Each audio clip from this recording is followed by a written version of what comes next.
You ask Tiger to solve. This deals with linear equations with one unknown. The final result is t equals -6. Let's solve it step by step. Group all t terms on the left side of the equation. Subtract 2t from both sides. Group like terms. Simplify the arithmetic.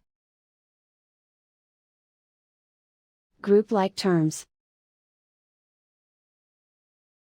Simplify the arithmetic. Group all constants on the right side of the equation.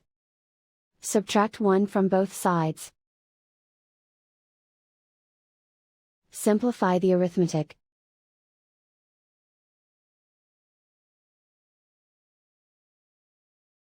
And so the final result is t equals -6.